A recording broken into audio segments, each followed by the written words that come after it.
अस्सलाम वालेकुम। Group theory के आज हम कुछ क्वेश्चन करेंगे। मैंने एक क्वेश्चन लिखा है, ये एक सेट है, इसको हम ग्रुप प्रूव करेंगे। इस सेट के एलिमेंट किस तरह के हैं, वो 2 की पावर k में है और k क्या है, वो कोई इंटीजर हो सकता है। तो इसको हम ग्रुप प्रूव करेंगे। सबसे पहले हम ग्रुप प्रूव करने के लिए कोलैयर लॉ सेटिस्फाई करवाएंगे। तो क्या करेंगे, यहां से दो एलिमेंट लेंगे। लेट इसका g का हर एलिमेंट किस तरह का है, 2 की पावर में है। Let 2 power l and 2 power m belongs to g where l m are integers. हमने g के दो एलिमेंट लिए, तो g का हर एलिमेंट क्या होगा, 2 की पावर में होगा और पावर क्या होगी, इंटीजर्स होंगे। तो क्लोज प्रूव करना है अंडर मल्टीप्लीकेशन। तो ये देखें, 2 power l multiply 2 power m। Base same हो तो पावर्स ऐड होती हैं, l plus m।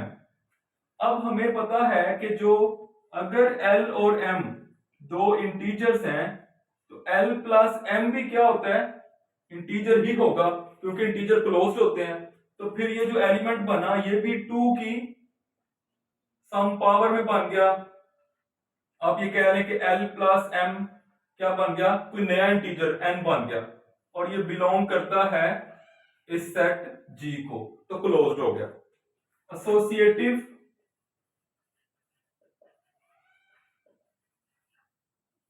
Associative law hold करता है या नहीं, ये देखेंगे। उसके लिए हम तीन एलिमेंट लेंगे। Let 2 power m 2 power n और कुछ और 2 पावर k, ये तीन हमने एलिमेंट लिए कहां से, G में से। और जो पावर्स हैं m n k, ये किसको बिलोंग करती हैं, ये इंटीजर्स हैं। तो एसोसिएटिव लॉ होल्ड करवाना है। 2 power m multiply 2 power n and 2 power k is equal to 2 power m 2 power n and 2 power k। Associative law में फर्स्ट 2 पे ब्रैकेट है, इधर लास्ट 2 पे ब्रैकेट है। पहले ब्रैकेट सॉल्व करेंगे, बेस सेम है, पावर्स ऐड होंगी, तो क्या आ जाएगा, 2 power m plus n and 2 power k। इधर भी बेस सेम है, पावर्स ऐड होंगी, 2 power n plus k। Again base same है, पावर्स ऐड होंगी, 2 power m plus n plus k। इधर भी 2 power m plus n plus k equal आ रहा है, तो एसोसिएटिव लॉ भी होल्ड कर रहा है। अच्छा, अब इसके इस सेट के अंदर आइडेंटिटी एलिमेंट कौन सा होगा, तो ये देखिए, हम ये कह सकते हैं कि आइडेंटिटी एलिमेंट जो है, identity element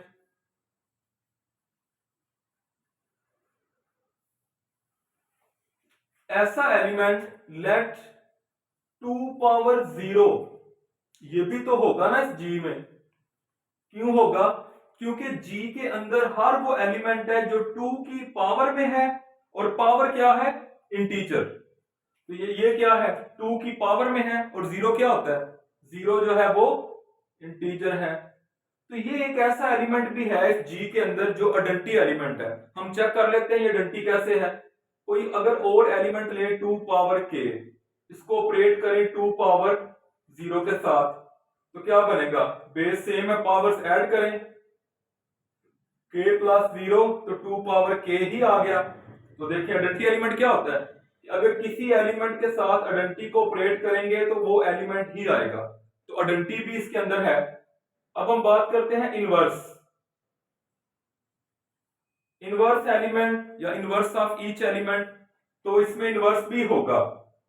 late 2 power k अगर बिलोंग करता है G को, तो 2 की पावर माइनस k भी तो बिलोंग करता होगा G को, क्योंकि G के अंदर एलिमेंट्स किस तरह के हैं, 2 की पावर में है, और पावर्स क्या हैं, इंटीजर्स। तो अगर k इंटीजर है तो माइनस k भी इंटीजर है, अगर 2 इंटीजर है तो माइनस 2 भी इंटीजर है। तो ये दो एलिमेंट एक दूसरे का इनवर्स है। कैसे, 2 पावर k को ऑपरेट करें 2 पावर माइनस k के साथ, बेस सेम है, पावर्स ऐड हो जाएंगी, तो क्या बन जाएगा 2 पावर 0, और ये क्या है अडंटी।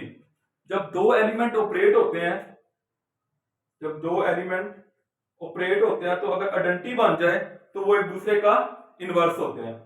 तो यहां पे क्या हो गया, ये दोनों ऑपरेट किए 2 की पावर 0, तो ये अडंटी आ गई। इस सेट G के अंदर हर एलिमेंट का इनवर्स है। मसलन अगर आप कहते हैं कोई 2 पावर m है तो बदले में 2 की पावर माइनस m भी होगा, ये उसका इनवर्स है।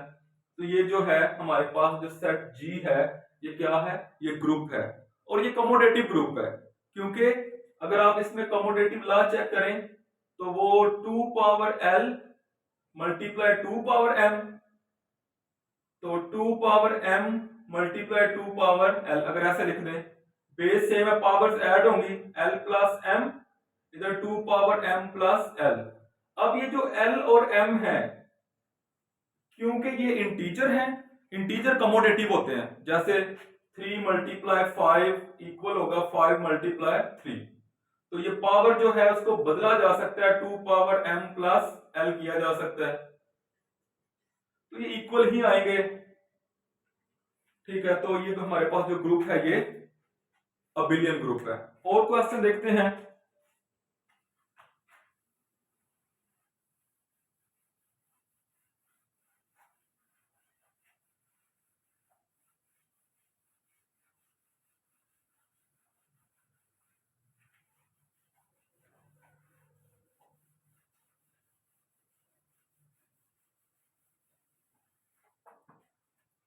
अच्छा, एक क्वेश्चन है कि अगर किसी भी सेट के अंदर, किसी भी ग्रुप के अंदर 3 एलिमेंट होंगे तो वो कमोटेटिव होगा। A group G, group is commutative, commutative या abelian, group is commutative if it has 3 element.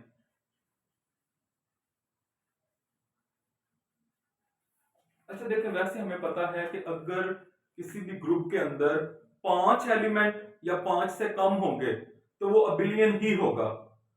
जो हमें फर्स्ट नॉन अबिलियन ग्रुप मिलता है वो ऑर्डर 6 का ग्रुप होता है, लेकिन यहां पे हमने प्रूव करना है कि एक ग्रुप है G, उसके 3 एलिमेंट है, प्रूव करें वो अबिलियन है। अब कैसे करेंगे, अब 3 एलिमेंट कौन से हैं, ग्रुप के अंदर आइडेंटिटी तो जरूर होती है, किसी भी ग्रुप के अंदर आइडेंटिटी तो जरूर होनी है, एक आइडेंटिटी हो गई। चलिए फर्स्ट करने, एक एलिमेंट A है और एक एलिमेंट क्या है B। अब हमने प्रूव करना है कि ये क्या है, एक अबिलियन ग्रुप है। तो ये ग्रुप तो है, अब ग्रुप क्या होता है, कमोडेटिव होता है डेफिनेटली। तो अगर कमोडेटिव होता है, सॉरी क्लोज्ड होता है, ग्रुप जो है वो क्लोज्ड होता है, तो अगर हम इस A को B के साथ मल्टीप्लाई करें, let A B belongs to G, अगर A को B के साथ मल्टीप्लाई करेंगे तो जो आंसर आएगा वो इसके अंदर ही होना चाहिए ना, आंसर इसके अंदर ही होना चाहिए। तो हम कहते हैं कि अगर A और B को मल्टीप्लाई करके, A और B को मल्टीप्लाई करके जो आंसर है, अगर तो वो आता है A, क्योंकि ग्रुप क्लोज्ड होता है, क्लोज का मतलब क्या है, ग्रुप के 2 एलिमेंट लें, उनको ऑपरेट करें तो आंसर ग्रुप के अंदर ही होगा। तो अगर A को B के साथ मल्टीप्लाई करें तो जो आंसर आएगा वो या तो E है या A है या B है। चले फर्क करें, मैंने कहा A है, तो अगर ऐसे है तो इसको लिख सकते हैं A B is equal to A E। E क्या है, identity. Right cancellation law use करें, राइट कैंसिलेशन लॉ, राइट से A खत्म हो जाएगा, B is equal to identity. इसका क्या मतलब है, जो एलिमेंट B है वो आइडेंटिटी बन गया, तो ये पॉसिबल नहीं है। अगर एलिमेंट B भी आइडेंटिटी हो जाएगा तो ये भी आइडेंटिटी है, तो ग्रुप में 2 आइडेंटिटीज नहीं होती। इसका मतलब है कि ये केस जो है ये वैलिड नहीं है। अच्छा, उसके बाद अगर हम कहें कि A को B के साथ मल्टीप्लाई करें तो B आ जाए, ठीक है, B आ जाए, जैसे हमने कहा A को B से मल्टीप्लाई करें तो A आ जाए, B आ जाए, A B is equal to E B, ऐसे लिख सकते हैं बी को ई बी। अब हम यूज करते हैं यहाँ पे अगेन, सॉरी यहाँ पे लेफ्ट कैंसिलेशन लॉ यूज हुआ है, ये लेफ्ट था, left cancellation law.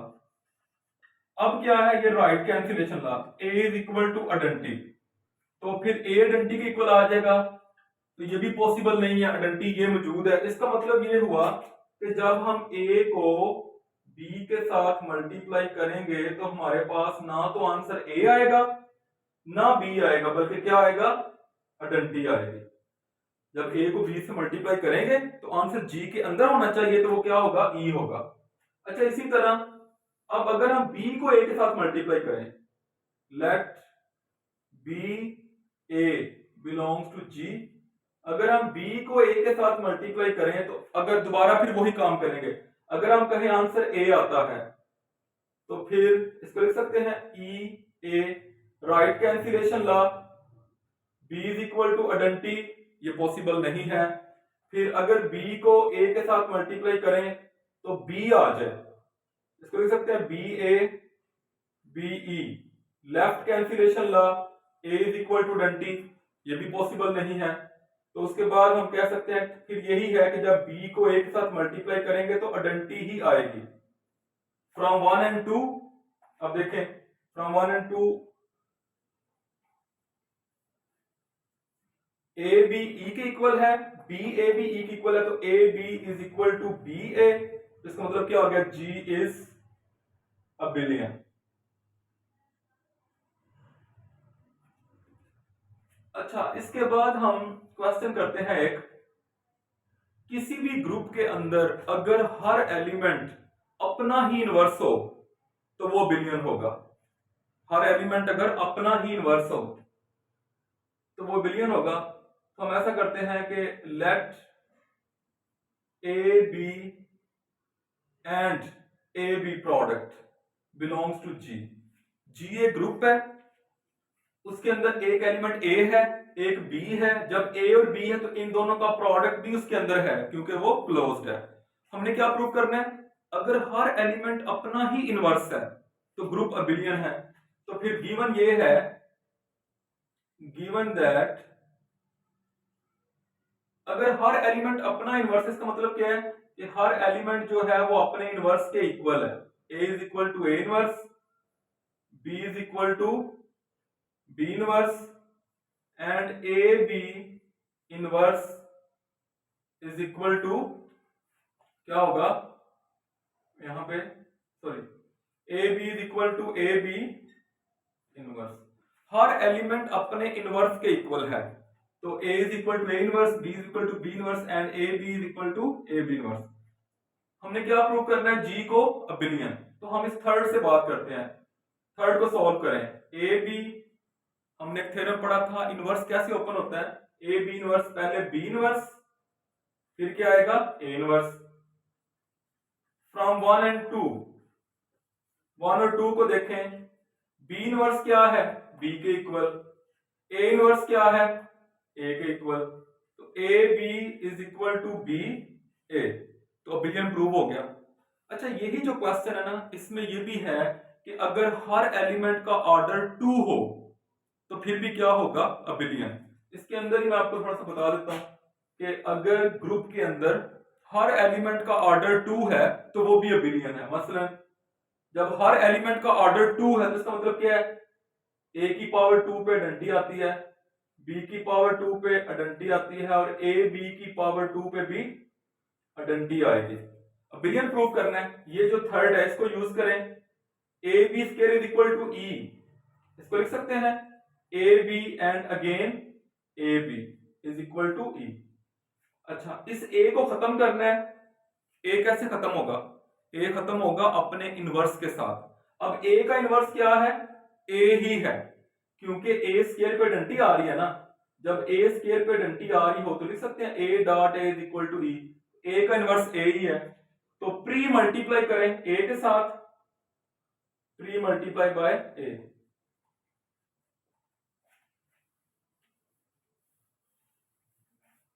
Is equal to e. Associative law use करें यहां पे, a and a, b a b is equal to e. ये क्या बन जाएगा, a square b and a b is equal to e. A square पे identity है from 1, identity आ जाएगी, आइडेंटिटी खत्म, b a b is equal to e. अब इस बी को खत्म करना है, सॉरी जब हमने ए के साथ इधर मल्टीप्लाई किया था तो इधर भी करना पड़ेगा ए के साथ मल्टीप्लाई, तो वो ए आता रहेगा इधर, ए आ जाएगा, ठीक है। अच्छा अब हम चाहें इस बी को खत्म कर लें, अगर इस बी को खत्म करना है तो बी का इनवर्स भी क्या है, बी ही है, क्योंकि बी स्क्वायर पे भी आइडेंटिटी है, तो फिर बी के साथ मल्टीप्लाई कर लें, इधर भी पहले बी लगाया, इधर पहले बी लगाना पड़ेगा, ये क्या बन जाएगा, b square a b and b a, b square पे identity a b is equal to b a b is equal to b a, तो ये क्या हो गया, जी जो है वो अबिलियन हो गया।